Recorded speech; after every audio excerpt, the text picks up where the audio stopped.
월요일 새벽입니다. 우리가 함께 기도했던 것처럼 이번 한 주 하나님의 은혜가 또 하나님의 말씀의 힘이 우리 귀한 성도님들과 함께하여서 승리의 걸음 걷는 그런 복된 한 주 되시길 간절히 축복합니다. 우리가 함께 시편 119편 1절의 말씀을 읽었는데요. 이 시편 119편은 아마 더러 아실 텐데 성경에서 가장 긴 장입니다. 시편 119편은 총 176절까지 있어요. 그래서 어떤 학자들은 지독할 정도로 반복을 많이 하는 시편이다라고 설명하면서 약간의 너무 길지 않냐는 그런 뉘앙스를 그렇게 우리에게 흘려주고 있습니다. 근데 이게 왜 176절인가 하면요, 22 곱하기 8이에요. 22 곱하기 8. 히브리어 알파벳이 총 22개거든요. 그래서 그 22개의 알파벳을 따라서 한 알파벳당 8절씩으로 이제 시편을 구성한 것입니다. 그래서 우리식으로 말하면 기역으로 시작되는 시편의 절이 1절부터 8절까지, 또 9절부터 16절까지는 니은, 그 다음에 17절부터 24절까지는 디귿, 이런 식으로 8절씩으로 시편을 구성한 것입니다. 우리는 그 중에 첫 절을 읽은 것이죠. 근데 아까 말씀드린 그 학자의 이야기처럼 집요한 반복을 해요. 어떤 류의 반복이냐? 하나님의 말씀에 대해서 강조합니다.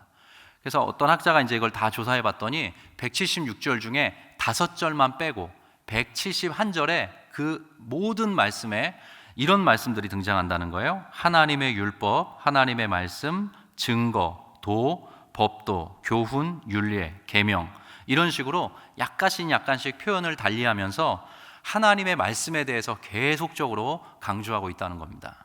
그래서 여러분이 아마 잘 아는, 한 번쯤은 들어보셨을, 그리고 심지어 외우고 계실 말씀이 있는데, 주의 말씀은 내 발의 등이요 내 길의 빛이니이다. 여러분 아마 더러 알고 계실 것입니다. 그리고 많이 암송하실 텐데, 이 말씀이 이 시편 119편의 105절에 나옵니다.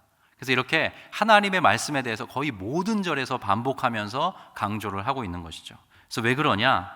하나님을 믿는 사람들이 하나님의 말씀을 떠나서 살 수 없고, 하나님을 믿는 사람들이 바르게 신앙생활을 영위하기 위해서는 하나님의 말씀에 늘 인도함을 받아야 된다는 그 주제 때문에 이 시편 119편이 끊임없이 이 주제를 이제 강조하고 있는 것입니다. 여러분, 오늘 그 중에 우리가 1절을 읽었는데요, 제가 한 번 더 읽을 테니까 여러분 눈으로 따라봐 주십시오. 행위가 온전하여 여호와의 율법을 따라 행하는 자들은 복이 있으며, 이렇게 말하고 있습니다. 여러분 저를 보시겠습니까? 여러분, 어떤 행위가 나오고요, 하나님의 말씀이 나오고요, 복이 있다는 말이 나옵니다. 여러분, 어떤 시편이 딱 떠오르지 않습니까? 이 119편하고 다른 시편 1편이 혹시 생각나십니까? 시편 1편? 우리 시편 1편 제가 자막으로 부탁드렸는데요, 한번 띄워주실까요? 같이 한번 읽어보겠습니다. 시작. 복 있는 사람은 악인들의 꾀를 따르지 아니하며 죄인들의 길에 서지 아니하며 오만한 자들의 자리에 앉지 아니하고 오직 여호와의 율법을 즐거워하여 그의 율법을 주야로 묵상하는도다. 아멘. 아마 많이들 외우고 계실 것입니다. 여기에도 보면 복 있는 사람에 대해서 이야기를 하고, 이러이러한 방식으로 살아가는 사람, 그리고 여호와의 율법을 즐거워하고 여호와의 율법을 주야로 묵상하는 사람에 대해서 이렇게 묘사를 하고 있어요. 그러니까 시편 1편에서도 시편 119편에서도 하나님의 율법을 따라 사는 것, 그리고 그의 행위가 바르고 건전한 것, 그런 사람이 바로 복되다라고 재차 강조하고 있는 것이죠. 근데 여기 오늘 우리가 읽었던 그 시편 119편에 보면 다시 한번 말씀을 봐주시겠습니까? 행위가 온전하여 여호와의 율법을 따라 행하는 자들은, 이렇게 되어 있습니다. 사실 요거 조사가 조금 애매합니다. 행위가 온전하여서 여호와의 율법을 따라 행하는 자들, 이렇게 표기가 되어 있는데 사실 이게 동격입니다. 그래서 제가 세번역 성경 한번 부탁드렸는데요, 한번 띄워주실까요? 세번역 성경에 보시면 제가 읽겠습니다. 그 행실이 온전하고 주님의 법대로 사는 사람은 복이 있다, 이렇게 말하고 있어요. 그러니까 이게 동격입니다. 행위가 온전하여야만 하나님의 말씀을 따라 살 수 있다, 그런 의미가 아니라 이게 같은 개념이라는 거예요. 어떤 거냐면 이렇습니다. 여러분, 어떤 사람이 행위가 온전합니까? 어떤 사람의 행위가 온전하다라고 할 때 그 온전함은 바로 하나님의 말씀에 의해 제한받을 때 온전해집니다. 여러분, 그렇지 않습니까? 우리가 본래 본성상 죄의 영향권 아래에 있는, 죄의 경향성을 갖고 있는 사람들인데, 그 사람의 삶의 행실, 그 사람의 삶의 행동이 올바르고 건전하기 위해서 요구되는 게 하나 있는데, 바로 하나님의 말씀에 의해 제한받을 때 가능합니다. 근데 하나님의 말씀에 의한 제한이요, 사실은 우리를 진짜 행복하게 만들고 우리를 아름답게 만듭니다. 예수님께서도 요한복음에서 그렇게 말씀하셨죠. 진리가 너희를 자유롭게 할 것이다, 그렇게 말씀해 주셨어요. 그러니까 우리가 하나님의 말씀, 하나님의 진리의 말씀이 우리의 인생에 딱 다가올 때 반드시 요구되는 게 있는데, 진리를 따라 살아가라는 것입니다. 우리가 진리를 따라 살아가려고 할 때 우리의 삶에 회심과 회개가 일어나고 비로소 우리가 바르고 건전한 삶의 방식을 채택하게 되는 것이죠. 그래서 이 하나님의 율법을 따라가는 것, 그리고 행위가 온전한 것은 언제나 동격으로 나타납니다. 어떤 사람이 하나님의 말씀을 따라가는 사람인가? 그 사람은 행위가 온전한 사람입니다. 그리고 어떤 사람이 행위가 온전한 사람인가? 그 사람은 하나님의 율법을 따라 살아가는 사람인 것이죠. 제가 오늘 설교의 제목을 행복자로 잡았습니다. 행복자. 어떤 사람이 진짜 행복한 사람인가? 하나님의 말씀에 근거해서 제한받으면서 그 안에서 자유와 기쁨을 누리고, 그리고 그의 행실을 건전하게 세워가는 사람, 그 사람이 진정한 행복자인 줄 믿습니다. 바라기로는 가장 일찍 이른 시간에 새벽을 깨워 기도하는 우리 3일의 일부의 성도들에게 이 행복자의 삶이 여러분의 복으로 임하기를 간절히 축복합니다. 근데 여기에 나오는 이 끝에 우리 이제 한글 어순에 따라서는 복이 있으며라고 해서 이제 문장 끝에 나옵니다. 근데 이게 히브리 말로는 에쉐르라고 하는데요. 구약 성경에 제가 찾아봤더니 한 42번 정도 나오더라고요. 근데 우리 말로는, 우리 한글 문장으로는 이제 맨 끝 단어로 되어 있습니다. 제가 한 번 더 읽으면, 행위가 온전하여 여호와의 율법을 따라 행하는 자들은 복이 있으며, 이렇게 문장 끝에 나오는데요. 근데 이게 히브리어 어순을 따라 살펴보면요, 모든 문장에 이 에쉐르라는 단어가 사용될 때는 거의 모든 문장의 문 뒤에, 문장의 맨 앞에 나옵니다. 복이 있다, 이러이러한 사람은. 복이 있다, 이러이러한 사람은. 그래서 우리가 읽었던 이 119편에도 마찬가지고, 아까 우리가 처음에 봤던 시편 1편에도 에쉐르, 복이 있도다, 이러이러한 사람은, 이렇게 문장 맨 앞에 복이 있다는 이 에쉐르라는 말을 성경이 기록하고 있어요. 근데 제가 이 말씀에서 가장 먼저 떠올랐던 말씀이 바로 그 유명한 팔복입니다. 이런 팔복도 마찬가지입니다. 복되도다 심령이 가난한 사람은, 복되도다 화평을 만드는 사람은, 복되도다 긍휼히 여기는 사람은, 이렇게 예수님께서도 그러한 방식으로 우리에게 복을 이야기해 주셨거든요.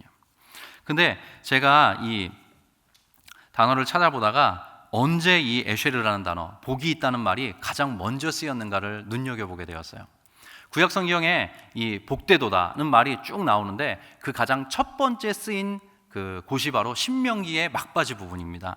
신명기 33장 29절인데요. 우리 자막을 부탁드렸는데요. 한번 같이 읽어볼까요? 여러분, 모세의 축복입니다. 모세의 축복의 그 말씀의 그 마지막 절인데요. 우리 같이 한번 한 목소리로 읽겠습니다. 시작. 이스라엘이여, 너는 행복한 사람이로다. 여호와의 구원을 너같이 얻은 백성이 누구냐? 그는 너를 돕는 방패시요 내 영광의 칼이시로다. 내 대적이 내게 복종하리니 내가 그들의 높은 곳을 밟으리로다. 자, 여기에 보면 이스라엘이여, 너는 행복한 사람이로다 라고 이야기를 하고 있어요. 행복자라는 거죠. 이스라엘은 이제 구약 시대에는 실제로 하나님의 소유가 되었던 그 구약의 이스라엘 백성들을 이야기하지만, 우리 신약 시대를 살아가는 우리에게는 어떤 개념이냐면, 오고 오는 모든 믿음의 사람들을 바로 하나님은 이스라엘이라고, 하나님의 백성이라고 하나님은 우리를 명명하시죠. 그래서 우리야말로 행복한 사람이라는 거예요. 하나님과 관계하고 하나님의 말씀을 따라 살고 하나님의 말씀이 요구하시는 건전한 행실을 붙여쳐 살아가는 우리가 진짜 행복한 사람이라는 거예요. 다른 게 복이 아니라는 거예요. 근데 그러한 사람에게 부가되는, 그러한 사람에게 첨가되는 또 하나의 복이 있는데, 바로 하나님의 인도와 보호를 받는다는 것입니다. 여러분, 이 사실 믿으십니까? 하나님의 말씀을 따라 사는 삶, 그리고 그것에 근거해서 자신의 행실을 올바르게 건전하게 세워가는 삶, 그러한 삶을 추구하는 사람에게 보장되는 어떤 중요한 축복이 있는데, 그게 바로 하나님의 인도하심과 보호하심, 하나님의 구원이 보장되어 있다는 것이에요. 그래서 이것이 바로 우리가 붙들고 나아가야 될 중요한 기준이자 우리의 삶의 지침이 아닐까 생각해 봅니다. 제가요, 정말로 좋아하는 말씀이 하나 있습니다. 이것을 정말 자주 암송하면서 내 삶이 그러한 삶이 되었으면 좋겠다라고 꿈꾸는 말씀이 하나 있는데, 시편 73편 28절의 말씀이에요. 하나님께 가까이 함이 내게 복이라. 내가 주 여호와를 나의 피난처로 삼아 주의 모든 행적을 전파하리이다. 한 번 더 암송하겠습니다. 하나님께 가까이 함이 내게 복이다. 내가 주 여호와를 나의 피난처로 삼아 주의 모든 행적을 전파하리이다. 여러분, 우리 인생의 가장 결정적인 복은요, 하나님을 가까이 하는 복입니다. 하나님을 가까이 하는 그 복을 우리에게 누리게 하도록 그리스도께서 그 복됨을 이 땅 가운데 갖고 내려오셨습니다. 우리가 하나님의 말씀을 들춰서 읽을 때마다, 그것을 마음판에 새길 때마다, 또 우리가 그리스도 예수의 어떠하심을 우리의 눈으로 보고 우리의 귀로 듣고 우리의 마음에 하나하나 새겨갈 때마다 우리는 하나님을 가까이 하는 그 복을 진짜 누리게 되는 것이죠. 근데 그러한 사람은 또한 어떠한 복을 누리냐? 하나님을 피난처로 삼는 경험을 하게 된다는 거예요. 위기의 때에, 고통의 때에, 환난의 때에 그것으로 끝나지 않고 하나님의 구원, 하나님의 인도하심, 하나님의 보호하심을 반드시 경험하며 살아가게 된다. 그것이 바로 성경이 우리에게 보장하는 행복자로서의 삶인 것이죠. 말씀을 정리합니다. 이번 한 주 우리가 월요일부터 금요일까지 열심히 살아가게 될 텐데, 다른 것이 아니라 하나님의 율법을 따라 살고 그로 인하여서 온전한 행실을 추구하며 살아가면서 하나님의 구원하심, 하나님의 인도하심과 보호하심을 경험하는 이 행복자의 삶, 우리 모두가 추구해야 될 삶입니다. 이 말씀을 따라서 이번 한 주도 승리의 걸음 걸어가는 우리 모든 3일의 성도들 되시길 간절히 빕니다. 우리 같이 한번 기도하겠습니다. 우리가 함께 나누었던 그 말씀 그대로 우리의 마음판에 새기면서 기도하면 좋겠습니다. 행위가 온전하고 여호와의 말씀을 따라 행하는 자는 복이 있다 그랬습니다. 하나님, 제가 이번 한 주간 또 오늘 하루 하나님의 말씀을 따라 살아가길 원합니다. 저의 행위가, 저의 삶의 모습이 점점 더 건전해지고 아름다워지길 원합니다. 그 끝에 하나님의 인도하심과 하나님의 보호하심과 하나님의 구원을 또한 경험하길 원합니다. 하나님여, 나와 함께 하시고 나의 삶의 걸음을 이끌어 주시옵소서. 여러분이 가지고 나오신 다양한 기도의 제목들을 가지고 이번 한 주간의 삶을 의탁하면서 함께 기도하고 흩어지겠습니다. 같이 기도하시겠습니다. 하나님 아버지, 감사합니다. 은혜 주셔서 고맙습니다. 하나님의 말씀을 따라 살아가는 이번 한 주의 삶이 되기를 원합니다. 하나님께서 나에게